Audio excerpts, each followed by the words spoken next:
राधे। दोस्तों, आज एकादशी है, रमा एकादशी परम कल्याणमयी और सभी शुभ मनोरथों को पूर्ण करने वाली। इसकी बड़ी प्यारी कथा है। युधिष्ठिर ने श्री कृष्ण जी से पूछा, जनार्दन, मुझ पर आपका स्नेह है, अतः कृपा करके बताइए कि कार्तिक के कृष्ण पक्ष में कौन सी एकादशी होती है। इस पर भगवान श्री कृष्ण ने कहा, राजन, कार्तिक के कृष्ण पक्ष में रमा नाम की परम कल्याणमयी एकादशी होती है। यह परम उत्तम और बड़े बड़े पापों को हरने वाली। पुराने समय में मुचकंद नाम से एक विख्यात राजा हुए हैं। उनकी एक बड़ी बुद्धिमान सुशील कन्या थी, चंद्रभागा। राजा भगवान विष्णु के परम भक्त थे और प्रत्येक एकादशी को निराहार रहकर भगवान का कीर्तन करते थे एवं रात्रि जागरण करते थे। चंद्रभागा जब बड़ी हुई तो उन्होंने उसका विवाह शोभन नाम के एक राजकुमार से कर दिया। एक समय शोभन अपनी पत्नी को लिवाने के लिए दशमी के दिन आए और उन्होंने चंद्रभागा से कहा कि तुम्हारे पिता के यहाँ एकादशी का उत्सव बड़े धूमधाम से मनाया जाता है, किंतु मैंने व्रत कभी नहीं किया है।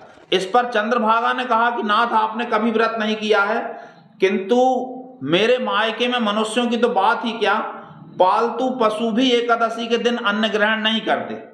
यदि आप भोजन करेंगे तो आपकी बड़ी निंदा होगी, लोग आपका बड़ा नाम रखेंगे। इस पर राजकुमार शोभन ने कहा कि तुम ठीक कहती हो, मैं आज भोजन नहीं करूंगा। ऐसा दृढ़ निश्चय करके शोभन उस दिन निराहार रहे। देव का विधान, शोभन की आयु पूर्णता पर आ गई होगी। सूर्यास्त होते होते राजकुमार शोभन का प्राणांत हो गया और राजा ने संपूर्ण विधि विधान से शोभन का अंतिम संस्कार करा दिया।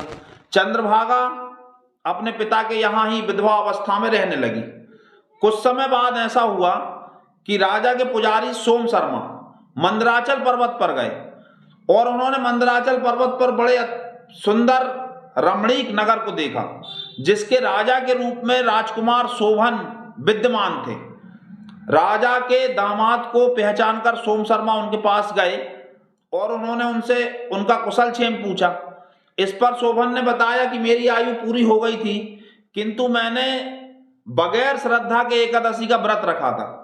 बगैर श्रद्धा के एकादशी का व्रत रखने के प्रताप से मुझे इस नगर की प्राप्ति हुई है, दूसरे जन्म में मुझे इस नगर की प्राप्ति हुई है, किंतु मैं ऐसा मानता हूं कि यह नगर अस्थिर है। आप वहां जाकर चंद्रभागा से कहें, मेरे विषय में बताएं, जिससे वो यहां आकर इस नगर को स्थिर कर सके।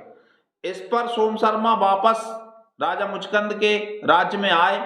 उन्होंने चंद्रभागा से कहा कि तुम्हारे पति शोभन ने मुझे ऐसा ऐसा संदेश दिया है, तुम मंदराचल पर्वत के शिखर पर जाओ और उस नगर को स्थिर करो। चंद्रभागा मंदराचल पर्वत के शिखर पर पहुंची और उन्होंने हाथ में जल लेकर संकल्प किया कि 8 वर्ष की आयु के बाद से मैंने अभी तक जितनी भी एकादशी की हैं, उनके प्रभाव से, उनके पुण्य फल से यह नगर कल्प यानी 12,000 वर्ष, कल्प के अंत तक स्थिर रहे। इस पर वो नगर स्थिर हो गया। चंद्रभागा और शोभन सभी सुख सुविधाओं के साथ एक कल्प तक उस नगर में राज्य करते रहे। यह एकादशी सभी मनोकामनाओं को पूर्ण करने वाली है। कृपया इसका व्रत अवश्य करें। किसी परिस्थिति में यदि आप व्रत ना भी कर पाएं तो कृपया चावल का परित्याग अवश्य करें। हमारा चैनल लाइक और सब्सक्राइब अवश्य करें। राधे राधे।